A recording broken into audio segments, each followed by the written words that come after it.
as we get into the new year, I think this is so important. We've been doing this together actually since we met. I've been doing this on my own for a long time, like writing down in detail what I want for my life.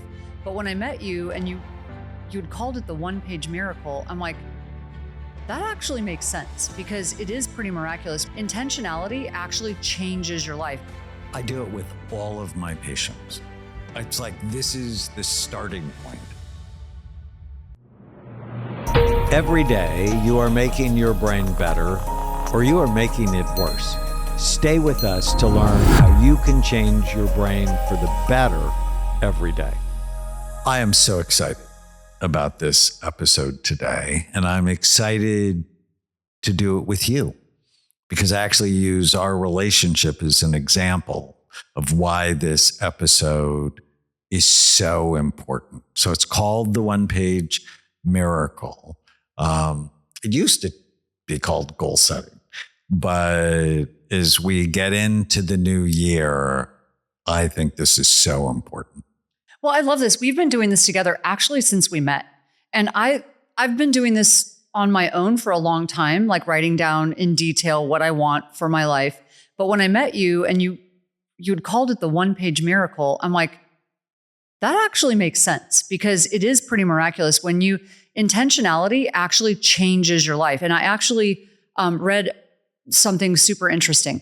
When people say they want something and they think about what they want, they're 10% likely to get it when they just verbalize it. When they write it down, they're 47% likely to get it. So it radically increases the chances of you getting what you want. When you add some accountability to it and you either come up with a mentor or you just in some way or another, a mentor or an accountability partner, and some way or another add accountability to it, it increases it to 76%. So I just find that fascinating. But this idea of calling it a one-page miracle to me made so much sense because intentionality changes everything in your life. I do it with all of my patients. It's like this is the starting point. In fact, in my book, Your Brain is Always Listening, I rewrote the 12-step program for addictions. And because the 12-step program starts with your life is out of control. And I'm like, no, that's step 2. Step 1 is, well, what do you want in your relationships, your work, your money, your physical, emotional, spiritual health? Because then step 2 is really easy. You know your life is out of control because substances or behavior is not getting you what you want. Right. And you have to know what you want. And you have to know your why, because if you don't know your why, you'll never do your what. And it's just so important. So those two things together, I think, are super important. And we've been doing this together since we met. And every January, like right before New Year's, we write it out and then we like really talk it through. Then we share it. I think it's so important to share it. And it's really based on a part of the brain called the prefrontal cortex. So the front third of the human brain, largest in humans and any other animal, the prefrontal cortex, 30% of the human brain, 11% of the chimpanzee brain, 7% of your dog's brain. And I'm really hoping Aspen, our new white shepherd, that hers will be 8 or 9%. Yeah, like right now it's more like 2 or 3. Right She's now, more like the not cat. Quite yet, not quite developed yet. 3% of the cat's brain, which totally fits our cat, and 1% of the mouse's brain. So 3% of the cat's brain, which is why cats need 9 lives, and 1% of the mouse's brain, which is why mice are eaten by cats. Just saying.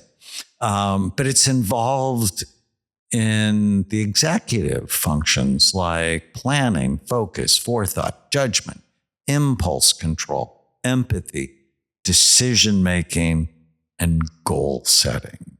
And when your prefrontal cortex is heard, you might make a goal, but you can't stay with it long enough because you just get, like Aspen, distracted by every little thing. But it's, in our society, it's so easy to get distracted anyhow because it's just, if the number of things that happen just in my day from the time I wake up until, I might have something in mind that I plan on doing. And it's just the chances of me staying on track with how many phone calls I get and how many people want my attention is crazy. But if I write it down, and for me, I tape it to my mirror, it's just way more likely to happen. And I set, reminders in my phone.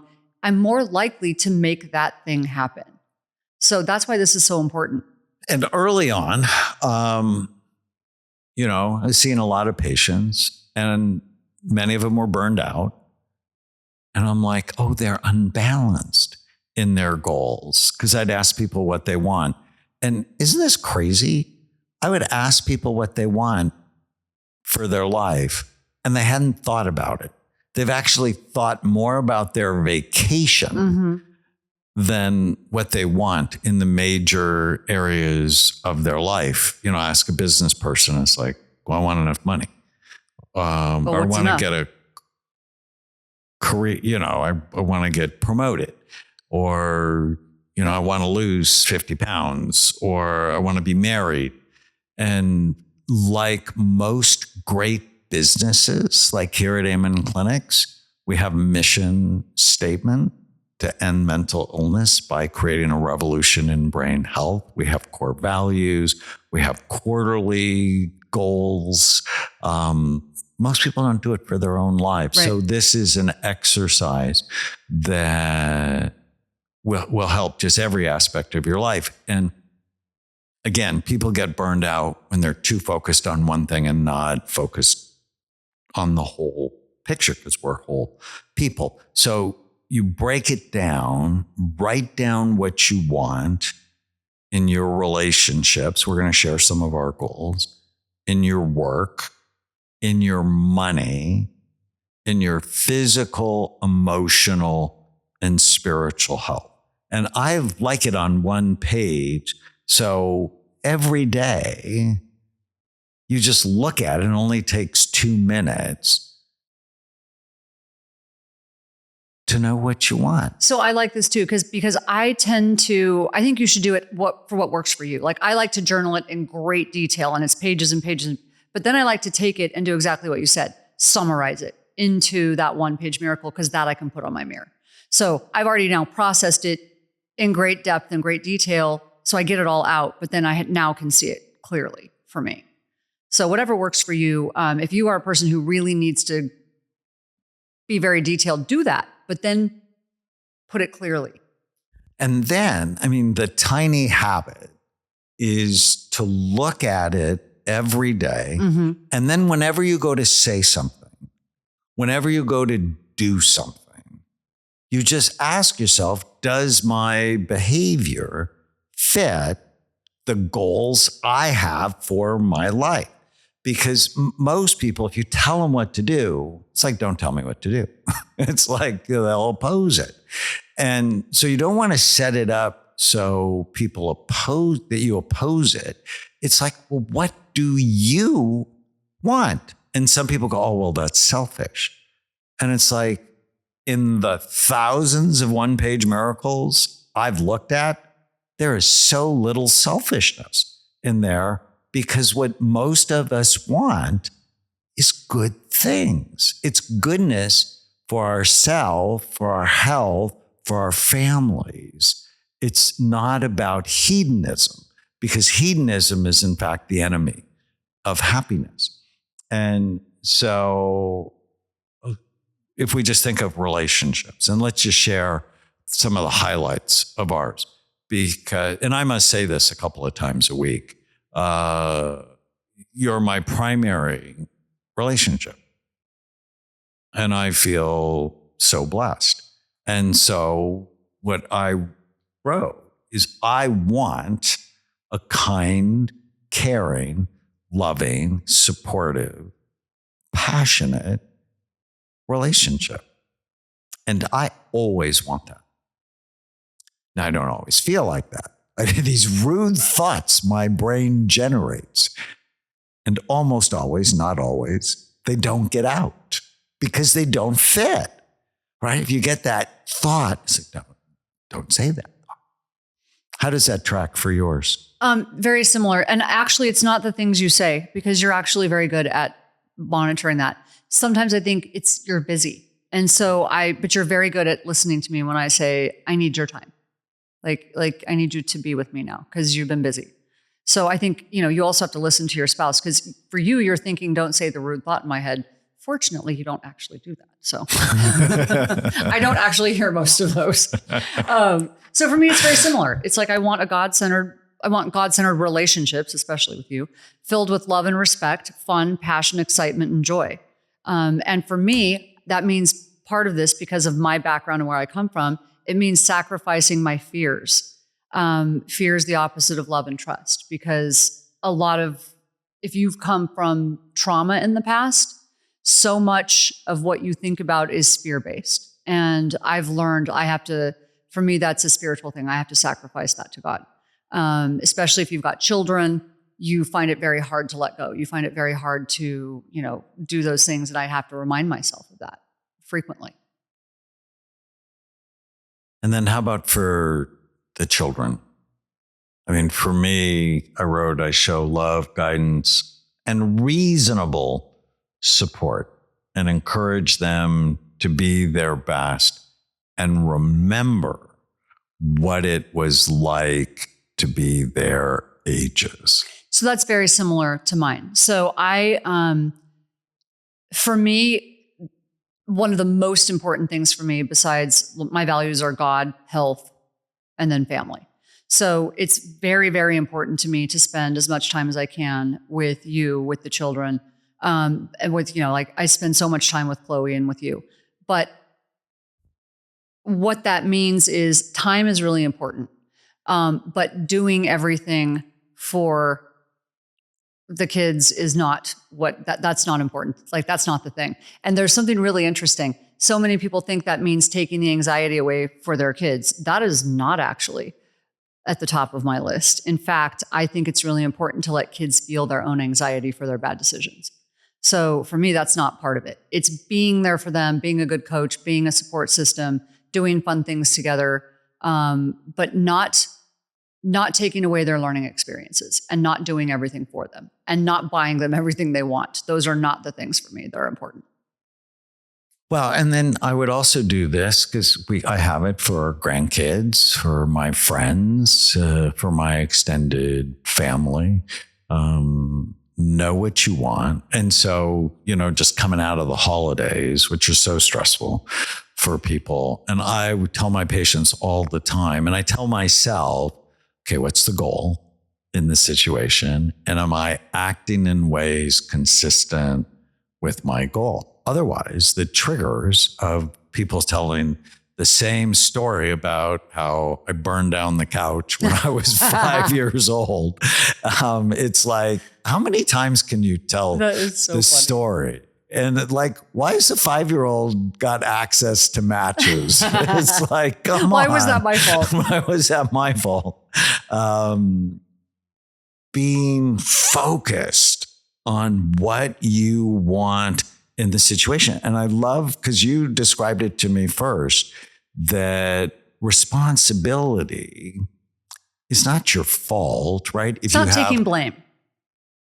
A stressful interaction with your family members, it's just the ability to respond. Right. Do I have responsibility, like in our relationship or with my extended family? I want 100% responsibility in how I respond to the situation, because it's easy and it's natural to blame other people. But in the sabotage factor that I mentioned, the number one hallmark of self-defeating behavior is blaming other people for how your life is turning out. Soon as you do that, you're a victim and you can't change anything. But that's part of why it was an interesting interaction, and I knew what you meant, but I had a different take on it. One of the kids did something not so smart, and your first reaction to them was, well, we don't want you to feel anxiety for that. And I was like, nope, back up. We do. We want you to feel anxiety for that. And I knew what you meant. You didn't mean it necessarily that way. But my reaction to that was, if you make a bad decision, I want you to feel anxiety about it, because I'm not going to take the anxiety for you. So as much as I want to spend time with, and really genuine quality time with the people I love, is when I'm talking about the children now, taking on their responsibility for things is not I'm not going to do that, because I don't want to rob them of those learning experiences. And if they make bad decisions, they should feel that. So you want to be there. Well, because ultimately one of the goals is to raise mentally strong kids, as we talked about in a recent podcast. So don't be scared of them feeling some anxiety, right? Right. They're not going to die from it. If they made a bad decision, they should actually own it. This podcast is brought to you by the Change Your Brain Foundation, dedicated to ending the concept of mental illness by creating a revolution in brain health. Go to changeyourbrain.org to learn how you can support our mission. So let's talk about work. For me, it's to be the leader of Amen Clinics and Brain MD and to run the best brain and mental health company in the world. And so the decisions I make, it's like, well, does that fit? Does it fit for our patients and our customers and our employees? And does it fit for us? And is it good for the planet, right? So every decision I make is about that. Mm-hmm. And when you're intentional, it's just easier to make the right decisions. So how about you for work? When it comes to work, I have grow and honor the gift I've been given and worked for into a cohesive, fun, exciting business opportunity and create a legacy while helping others. So for me, it's really important to put language to it that motivates me. And I have to balance that with, because for so long I spent so much time wanting to just spend time with family. But now I'm at this stage of life where I want to really grow it and I want to create a legacy and I want to help as many people as I can with that. Well, at different stages of life, right, they have different weights. Mm-hmm. And too often it gets unbalanced when couples are young and, you know, they may spend too much time at work and not enough time and with for me, it's family, been the opposite. which erodes the relationships that are primary. I had this interchange with one of my patients this week, and I love him so much, but he was struggling with his marriage and work and sort of going, and I'm like, so how much will it cost you to get divorced? And it was a lot of money. And she wants more time. I said, well, if we divide the amount of money it would cost you into the hours it would take, it's like every hour you spend with her is worth $20,000. So funny.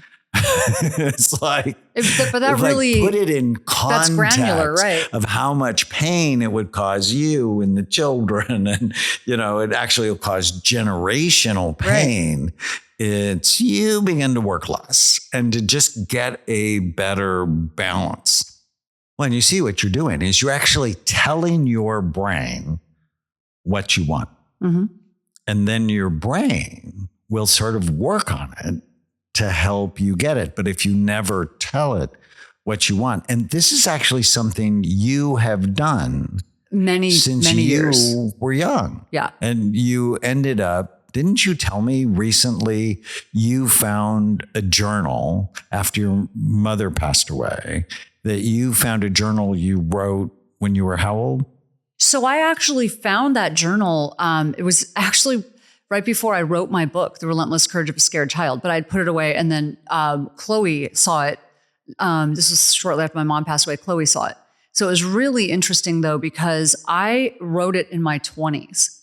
And when I was coming out of a depression, I was really broke. I was in a bad place in life. And I had written it out in detail. I wrote in detail what I was going to turn my life into, what I was going to be, and where I was going to work, what I was going to have, what my relationship was going to look like, where I was going to live, the neighborhood I was going to live in. And I wrote in great detail what it was going to be. And I found it. And this was right before I wrote my book. And I was mind blown because everything on there was like down to the neighborhood I lived in. The only differences were I said I was going to be a New York Times bestselling author and it was going to be a novel.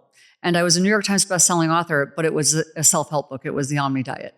And the car that I had I didn't have that version of the car. It was because I said it was going to be a convertible and it wasn't because I had a child.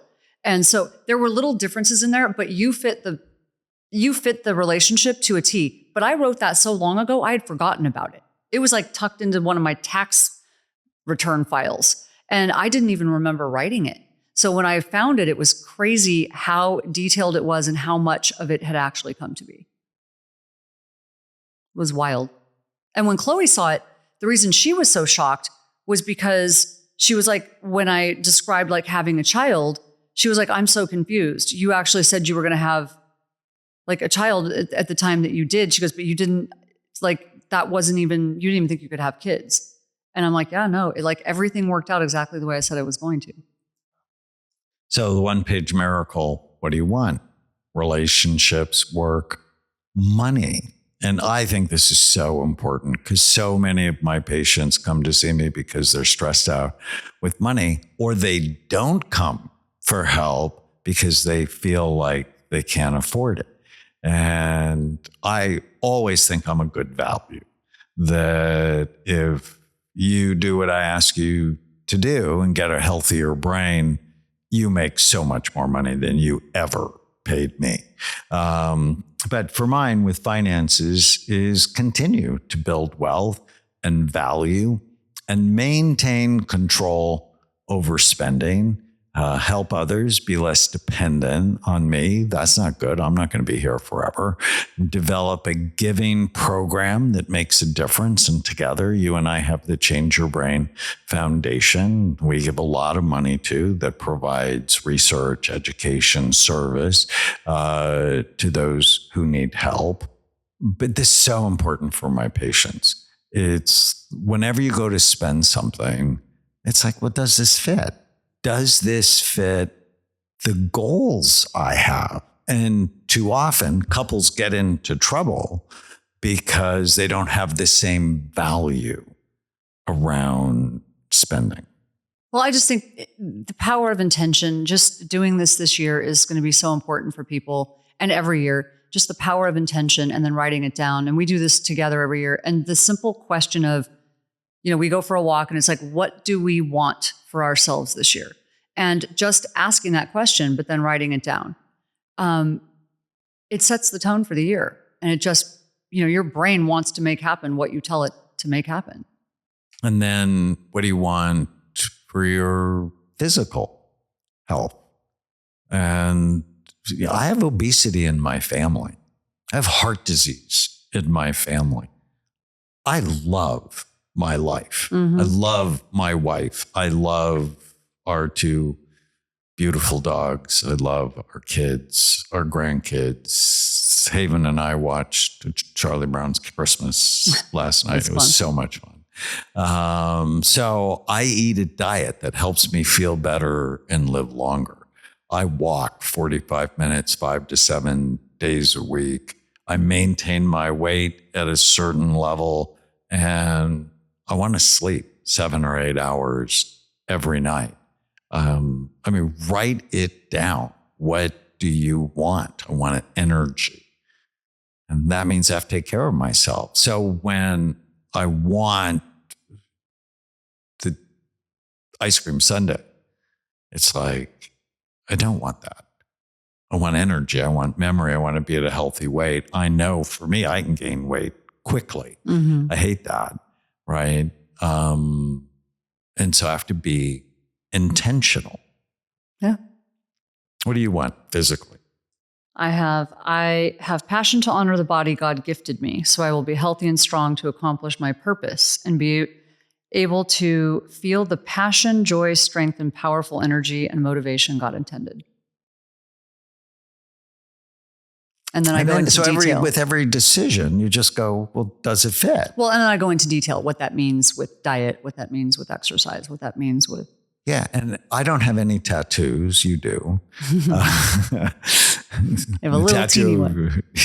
Of your child's birthday. Yeah. But if I did get a tattoo, it would be, does it fit? Does my behavior fit the goals I have for my life? See, that's what I think is an authentic, successful life? Does it fit? And emotionally, I want to be happy. Despite the stress of growing our business and the arrows of being the pioneer that I've been, I want to continue to feel fulfilled and fascinated by my life, to continue to be positive and optimistic, but also have firm boundaries, right? I've learned that saying no is one of the most effective stress management tools I have, because people ask me all the time, do this, do this, do this. Can you do that? Can you help me? And I'm like, and then I go back to my one-page miracle and I'm like, well, does it fit the goals I have for my life? I'm confused. What? Because you say my default is no. Yeah, but you shouldn't be saying no to me. Oh, I see. Right? Don't you want a kind, caring, loving, supportive, passionate relationship? But I'm not. Then the answer should be yes. No, you say my default to everything is no. My first response is always no. Yes, there's that little mismatcher in you. My dad had the same thing. But no is so important if it doesn't fit, right? If somebody asks you to do something, so many people, because they don't feel good about themselves or they don't have good boundaries, they think they'll be liked more and they become a doormat. And that's not good for you. I'm convinced. Boundaries. I'm actually convinced I say no right off the bat to buy me time. It's like a buffer. I need a minute. There's so many things. What do you want emotionally? Emotionally, it's very similar. I think when it comes to health, I want to be emotionally healthy. I want to, it's really along the same lines. I want that emotional health. I want to have time to meditate and pray and have boundaries and have that space to really think about what's important and honor God and focus on what I need in life and what I want in life with my family, and put God first in my life. And for me, that really helps me to prioritize everything else. Love that. And then spiritually is I want to do meaningful work and make a difference in the lives of other people and leave the world a better place and maintain a close relationship with God. I have never believed we're here by random chance. I think we were created to be connected and to make a difference. Yeah. And so living a purposeful life that honors the gift of life has always been important to me. And so I pray, I read my Bible, and I stay focused on my purpose. Mm-hmm. And for me, it's feeling connected and feeling God's presence in my life, not just daily, but constantly. Because when I feel that, then I feel motivation, I feel joy, I feel passion. And that's sort of my true north, right? I know what to do. So then I know my purpose. So we hope this is helpful for you. I think it's like Bright Minds is foundational, that we talk about. I think the one-page miracle, everyone who listens to this podcast, it would just be so helpful to do. We'll try and include a link to the exercise I give my patients. And if you found this helpful, leave us a review, always comments and questions. Please subscribe, share it with the people you care about, that you want them to have a better brain and a better life. And never forget, every day you're making your brain better or you're making it worse. And Tana and I are here to give you the tools to make it better.